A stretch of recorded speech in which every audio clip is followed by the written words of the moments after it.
नमस्कार दोस्तों, आपका हमारे YouTube चैनल जीएस अध्ययन क्लासेस पर एक बार फिर से बहुत बहुत स्वागत है। दोस्तों, जैसा कि हमने जो है स्वास्थ्य शिक्षा अधिकारी की भर्ती जो कि आई हुई है, जिसकी लास्ट फॉर्म डेट जो है आपकी 22 जनवरी 2026 को है। आप लोग ज़रूर से ज़रूर जो है समय निकाल कर इस फॉर्म को भर दीजिए। तो दोस्तों, जैसा कि हमने अपने चैनल के माध्यम से आपको बताया था कि स्वास्थ्य शिक्षा अधिकारी 2026 बैच के लिए निःशुल्क बैच हम लोग चला रहे हैं, जिसके तहत जो है लक्ष्य एचईओ 2026 बैच हम के तहत हम जो है आपकी उत्तर प्रदेश स्पेशल की क्लासेस भी चलवा रहे हैं, जिसके अंतर्गत आपका ये क्लास इतनी महत्वपूर्ण है जिससे आपका उत्तर प्रदेश 2026 का पीसीएस आरओ 2026 और आपका इलाहाबाद हाई कोर्ट आरओ 2026 और यूपी ट्रिपल एससी लेखपाल और यूपीएसआई के लिए ये वीडियो अत्यंत ही महत्वपूर्ण साबित होगा। दोस्तों, आज हम जो है इस वीडियो के माध्यम से आपको उत्तर प्रदेश स्पेशल यानी उत्तर प्रदेश विशेष की चौथी क्लास प्रोवाइड करवा रहे हैं, जिसके अंतर्गत हम आपको उत्तर प्रदेश की वनस्पति, वन और वन्य जीव के बारे में डिस्कस करेंगे और ये हैंड रिटन नोट्स में आपका है। चलिए दोस्तों, वीडियो में देर न करते हुए वीडियो में हम देख लेते हैं कि उत्तर प्रदेश की वनस्पति क्या है, कौन से अभ्यारण्य कहाँ पाए जाते हैं, कौन सा पहला टाइगर रिजर्व है उत्तर प्रदेश का, कौन से पक्षी विहार यहाँ पाए जाते हैं, कैसी वनस्पति आपके उत्तर प्रदेश में पाई जाती है। ठीक है दोस्तों, देख लेते हैं आपका जो है टॉपिक क्या है। Uttar Pradesh PCS RO ARO और जो है एचईओ यानी स्वास्थ्य शिक्षा अधिकारी टॉपिक है आपका चौथा, प्राकृतिक वनस्पतियाँ, वन और वन्य जीव। इसके तहत देख लेते हैं क्वेश्चन में, यानी पॉइंट टू पॉइंट आपका हम जो है डिस्कस करते हुए चलेंगे कि कैसे क्वेश्चन आपका जो है उत्तर प्रदेश लोक सेवा आयोग आपका पीसीएस और स्वास्थ्य शिक्षा अधिकारी की परीक्षाओं में पूछ सकता है। तो पहला देख लेते हैं क्या है टॉपिक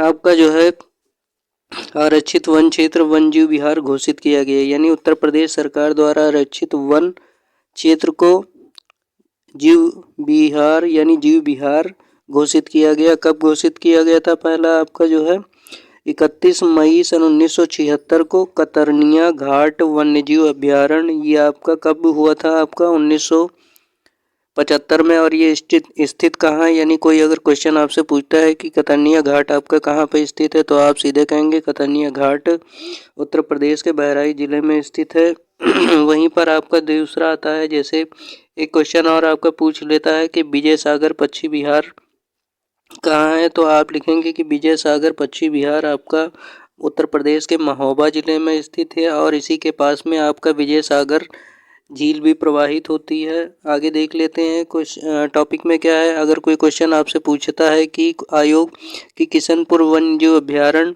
की स्थापना कब की गई थी, तो किशनपुर वन्य जीव अभ्यारण्य की स्थापना वर्ष 1972 में यानी 1972 में की गई थी। वहीं पर एक और क्वेश्चन आता है कि चंबल वन्य जीव अभ्यारण्य की स्थापना किस वर्ष की गई थी, तो आप आंसर करेंगे वर्ष 1979 में जो है आपकी चंबल वन्य जीव अभ्यारण्य की स्थापना की गई थी। एक बहुत फेमस क्वेश्चन जो आता है आपका उत्तर प्रदेश स्पेशल से, वो ये आता है कि चंद्रप्रभा वन्य जीव अभ्यारण्य की स्थापना कब की गई थी, तो आप आंसर करेंगे 1957 में चंद्रप्रभा वन्य जीव अभ्यारण्य की स्थापना की गई थी। और किस जिले में है, तो आप सीधे करेंगे चंदौली जिले में ये स्थित है। एक क्वेश्चन और आपका बन जाता है उत्तर प्रदेश स्पेशल से कि अमनगढ़ टाइगर रिजर्व यूपी के किस जिले में स्थित है, तो आप दोस्तों आंसर लगाएंगे कि उत्तर प्रदेश में अमनगढ़ टाइगर रिजर्व आपका बिजनौर जिले में स्थित है। ये पहले जिम कार्बेट, इसमें एक चीज़ और ये आती है कि ये पहले किसका हिस्सा था, ये पहले आपका जो है जब उत्तराखंड 2001 से पहले आपका उत्तर प्रदेश का पार्ट था, तो अमनगढ़ टाइगर रिजर्व आपका जिम कार्बेट पार्क का हिस्सा, यानी जिम कार्बेट जो आपका उत्तराखंड में है उसका हिस्सा था। फिर एक क्वेश्चन और आपका बन जाता है कि मयूर संरक्षण आपका मयूर संरक्षण केंद्र कहाँ पर स्थित है, तो आप आंसर करेंगे उत्तर प्रदेश में मयूर संरक्षण केंद्र आपका मथुरा यानी वृंदावन में स्थित है। एक क्वेश्चन आपका और यहाँ पे बनता है कि उत्तर प्रदेश लोक सेवा आयोग द्वारा कि महावीर स्वामी अभ्यारण्य कहाँ स्थित है, तो आप लिखेंगे जो है महावीर स्वामी अभ्यारण्य आपका उत्तर प्रदेश के ललितपुर जिले में स्थित है। फिर एक क्वेश्चन और बनता है यहाँ से उत्तर प्रदेश स्पेशल में कि लाख बहोसी अभ्यारण्य कहाँ है, तो आप लिखेंगे लाख बहोसी अभ्यारण्य कन्नौज डिस्ट्रिक्ट में स्थित है। एक क्वेश्चन और फिर आपका यहाँ से वन्यजीव अभ्यारण्य में पूछ लेता है कि किशनपुर वन्यजीव अभ्यारण्य कहाँ पर है, तो आप लिखेंगे किशनपुर वन्यजीव अभ्यारण्य आपका लखीमपुर खीरी में स्थित है, जिसकी स्थापना 1987 में उत्तर प्रदेश के सरकार द्वारा की गई थी। एक और क्वेश्चन है आपका कैमूर वन्य अभ्यारण्य कहाँ है, तो कैमूर वन्यजीव अभ्यारण्य आपका 2 जिलों में फैला हुआ है, एक मिर्जापुर और दूसरा सोनभद्र जिले में फैला हुआ है।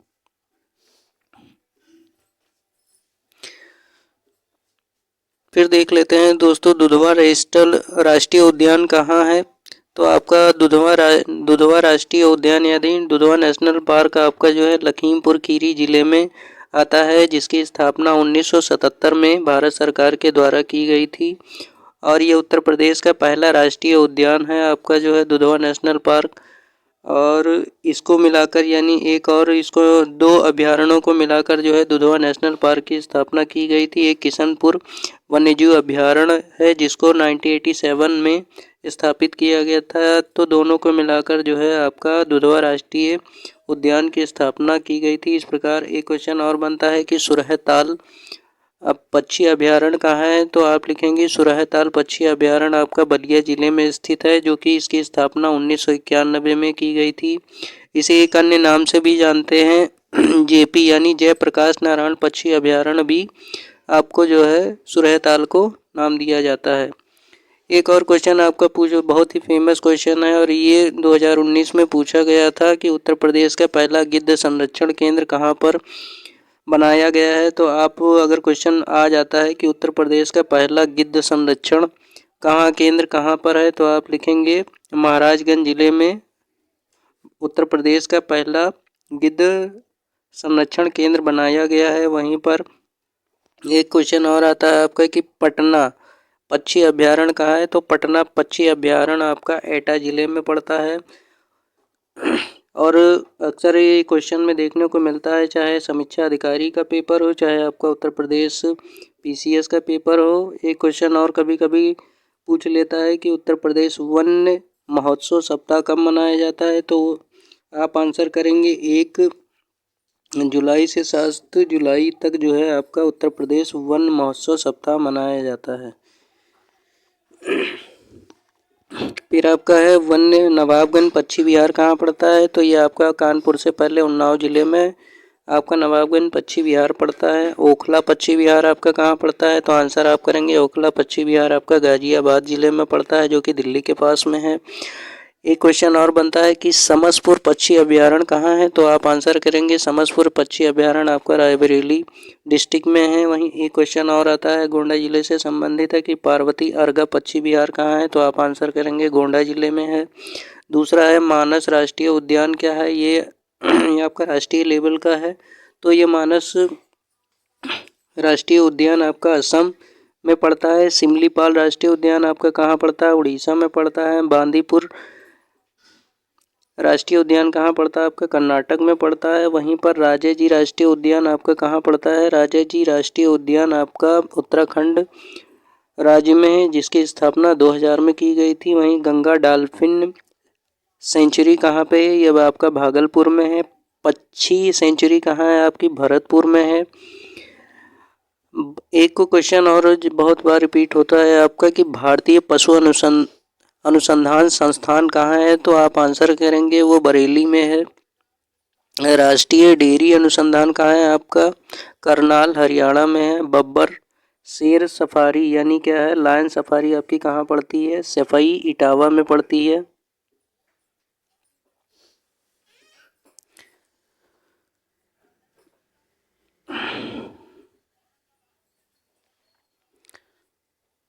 एक क्वेश्चन दोस्तों कभी कदार जरूर पूछ लेता है, अक्सर छोटे एग्जाम में देखने को मिल जाता है, आपका लोअर पीसीएस में ये क्वेश्चन कई बार आ चुका है। जैसे उत्तर प्रदेश वन विभाग यानी वन निगम की स्थापना कब की गई थी, तो उत्तर प्रदेश वन निगम की स्थापना 25 नवंबर 1974 में उत्तर प्रदेश सरकार के द्वारा की गई थी। और इसका मुख्यालय कहाँ है, तो आप मुख्यालय इसका उत्तर प्रदेश वन निगम का लखनऊ में है। वहीं पर लेटेस्ट क्वेश्चन के अनुसार अगर हम देखें कि उत्तर प्रदेश में सर्वाधिक वन क्षेत्र वन आवरण कहाँ पाया जाता है, तो आपका सोनभद्र जनपद में पाया जाता है। 2021 की वन संरक्षण रिपोर्ट में भी आपकी जो है सोनभद्र जिला ही था। वहीं ISFR 2023-24 की लेटेस्ट रिपोर्ट के अनुसार उत्तर प्रदेश का वन क्षेत्र यानी फॉरेस्ट एरिया कितना है, तो आप लिखेंगे 6.84% आपका, यानी 6.84% आपका जो है उत्तर प्रदेश में वन यानी फॉरेस्ट एरिया पाया जाता है आपका। एक क्वेश्चन कभी कदार ये भी पूछ लेता है कि भारत में बाघ संरक्षण परियोजना कब स्टार्ट की गई थी और किसके द्वारा स्टार्ट की गई थी, तो आप लिखेंगे भारत में बाघ संरक्षण यानी टाइगर कंजर्वेशन परियोजना कब शुरू की गई थी। 1 अप्रैल 1973 को PM इंदिरा गांधी के द्वारा शुरू किया गया था। और ये सबसे पहले किस पार्क में शुरू की गई थी, तो आपका 1973 में जिम कॉर्बेट राष्ट्रीय उद्यान उत्तराखंड में ये योजना शुरू की गई थी।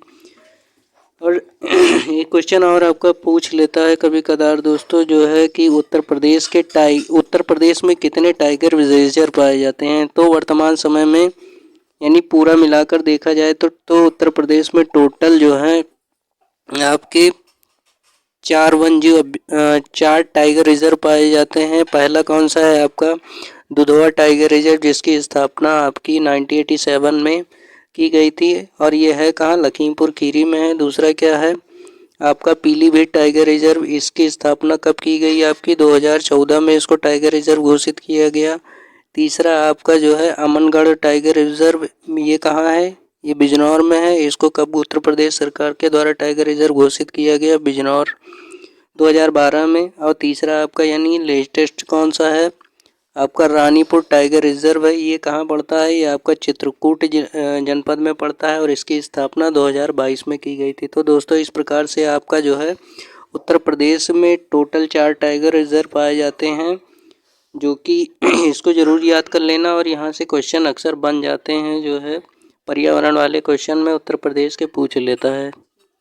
तो दोस्तों इस प्रकार से हमने जो है आज उत्तर प्रदेश के वन्य जीव और वन एरिया और वन्य अभ्यारण्य पहला आखिरी कौन सा है और कब किसकी स्थापना हुई, वन विभाग कब बना और किस प्रकार से दुधवा नेशनल पार्क, इन सब के बारे में डिटेल से जो है हमने इस हैंड रिटन नोट्स में इम्पोर्टेंट क्वेश्चन को समराइज़ करके शॉर्ट नोट्स में बनाने का प्रयास किया है। तो दोस्तों आई एम श्योर आपको जो है ये कक्षाएं ज़रूर पसंद आ रही होंगी और आप इससे चाहें तो वीडियो को बार बार देखकर जो है अपने उत्तर प्रदेश स्पेशल का पोर्शन शॉर्ट में आप तैयार कर सकते हैं। और यहाँ से अक्सर जो है आपको क्वेश्चन देखने को एग्ज़ाम में मिल जाता है। और आगामी आने वाली PCA 2026 समीक्षा अधिकारी 2026 और स्वास्थ्य शिक्षा अधिकारी 2026 की परीक्षा में यहाँ से क्वेश्चन इस चैप्टर से आपको ज़रूर देखने को मिलेगा।